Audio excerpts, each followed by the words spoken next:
Hey everybody, I hope you're doing well today. A quick little invitation to all of you IB Economics students to head on over to my website, bradcartwright.com, a website designed to help you improve your scores in IB Economics, whether that be on an in-class quiz, a test, or ultimately the IB exam. So if you want some more information, check out the description box below. And other than that, enjoy this video.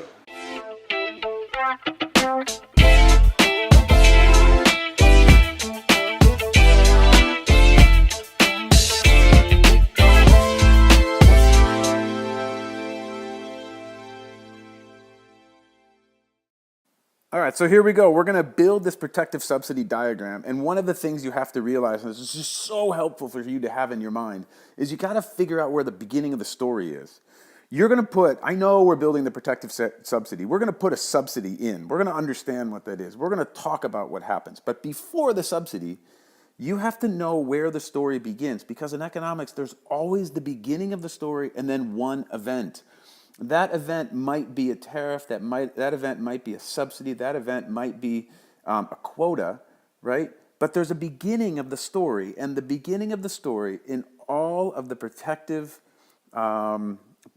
free trade and protectionism series is all about this one base diagram, which is the base diagram for all of international economics, which is, you got it, the free trade diagram. So if you don't know how to draw the free trade diagram, take a look at that video right now. Stop this video right now and go check out how to draw the free trade diagram, because this diagram is critical for you to understand before you move into how to draw a protective subsidy, or how to draw a protective tariff, or how to draw a protected quota, okay? So check out that video, then come back so that you can be fully informed about this particular diagram. All right, so protective subsidy, what's going to happen? Okay, we start off with the base diagram for international economics, which is the free trade diagram, which is composed of price, $, P1, PW, 0, Q3, Q1, Q2, the quantity of corn, or usually any commodity, thousands of bushels per year. We have the figure 1, market for corn. Always label it figure 1 in case there's another diagram you have to follow it up with. If there's figure 1 and there's no figure 2, it don't matter. Okay, we have our domestic supply curve, we have our domestic demand curve, and we have our world supply curve. Okay, so now you got to understand the logic here. Who puts in protective subsidies? Governments. Who are governments? Politicians. Why are they going to put in a protective subsidy? Well, somebody's getting hurt based on free trade. That's why they're putting in the protective subsidy. So who's getting hurt? Well, that's where stories in economics come in, because they're so important. This whole course is built on human behavior. So if you can imagine, let's say that this is the market for corn in France, okay? So in France, before France opened up to the world market, okay, beforehand, they were operating at a domestic supply level, price quantity combination of P1, Q1, okay. Then France decided to open up its markets to the world, and as a result, corn came in from outside of France. And therefore, the market equilibrium dropped from P1, Q1 to dropped from P1, Q1 to PW, Q2. So the market is now operating here. And that's all good and fine if you want to buy corn in France, because check it out, you all of a sudden can, right? When the market, before it opened up to the world market, it was operating at P1. So all of these demanders couldn't buy corn because it was too expensive. But when they open up, boom, the equilibrium price quantity combination goes out to PWQ2, and all of a sudden they're buying corn. Well, that sounds good, but guess what? Oh man, what about all these suppliers, these French suppliers? Oh, what about all of these farmers who've had their markets for their farms for years? What happened? I'll tell you what happened. They went out of business. They lost the farm, literally, right? So before the subsidy is put in place, the market for corn in France, the only French corn that's being produced is represented by this quantity 0 to Q3 right here on this domestic supply line. Then what happened? Well, after the price level of PW, because that's how much corn now costs in France, all of these farmers that are French cannot produce, but these world markets can. Maybe this corn's coming from the Ukraine. Maybe it's coming from the United States. Maybe it's coming from anywhere in the world, right? But not French. So these people are going to complain to the government, as they should, because they're losing their farms, and it's because of free trade. And now all of a sudden, aren't we France? Aren't we France? We need to protect our French farmers. We can't have our farmers going out of business. And so what the government comes in to do, in this case, is they are going to put in a protective subsidy. And this will be S domestic plus the subsidy. Wow, what does that mean? Well, that has massive implications in the marketplace, right? Massive implications in the marketplace. First of all, what happened here? There's going to be a new quantity there. This is going to be Q4, okay? And so a rightward shift or an outward shift of this supply curve as a result of the subsidy is going to have massive implications in the market for corn in France. All right, now I'm going to clean this diagram up a little bit, and we'll take a closer look at what that means. All right, so here's a cleaner version of that diagram, right? We're still the same deal, right? We got PWQ1, we got P1Q1, we got PWQ2, and now we have an outward shift of the supply curve as a result of the subsidy, and we have a new equilibrium point here of Q4. Okay, so what's with all of these letters? Well, these letters are just put in place in order to help us understand who is now earning the money for corn in France. Now, before the subsidy, right? Before the subsidy, how much revenue was going into the pockets of French farmers?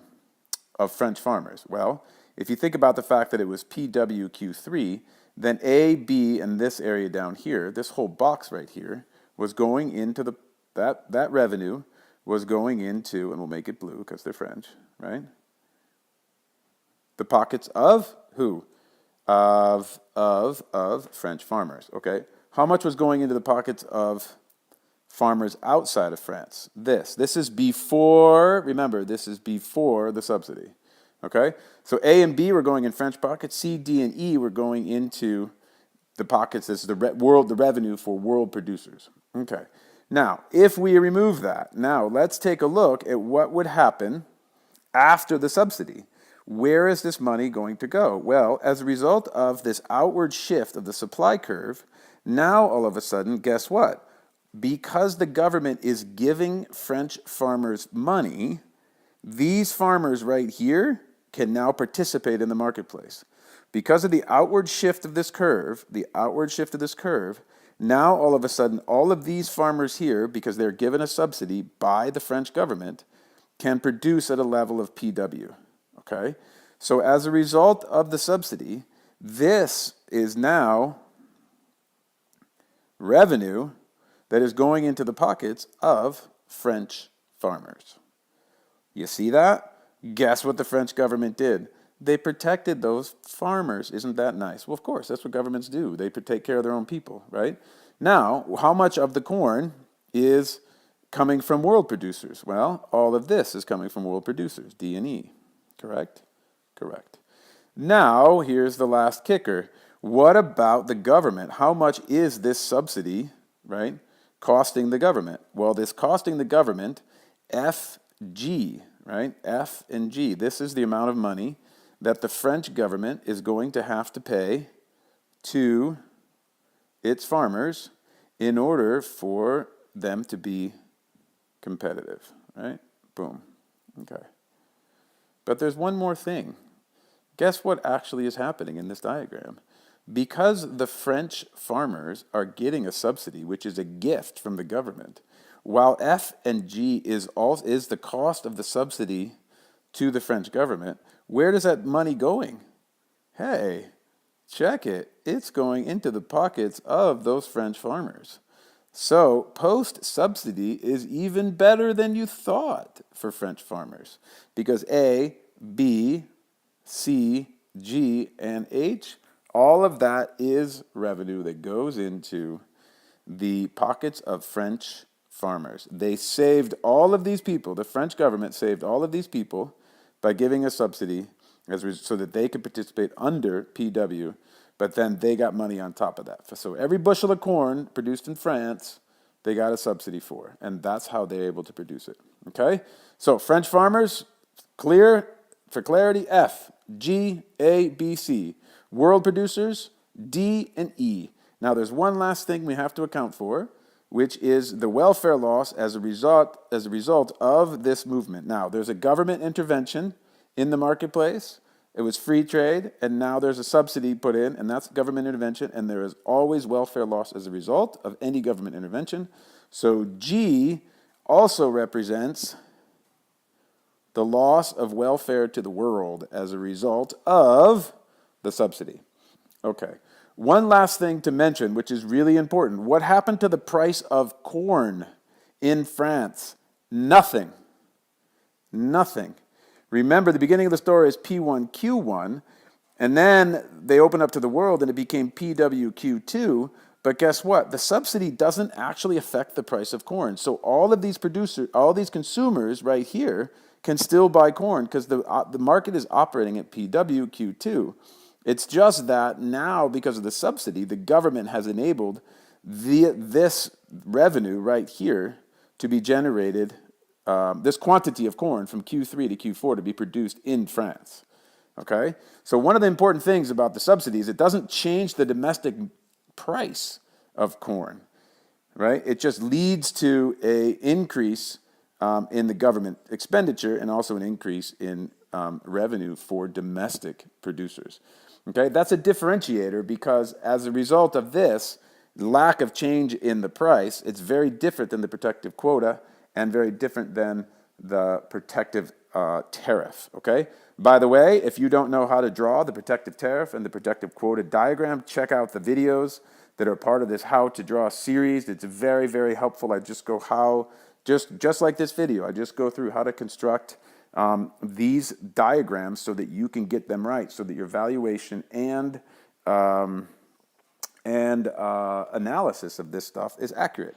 Well, there you have it, my friends. I hope you enjoyed that video. If you want more information on the subscriptions available for IB Economics students around the world, check out the description box below. All right, my friends, a reminder to be good to yourselves out there. Be kind to someone today, and we'll talk to you in a bit.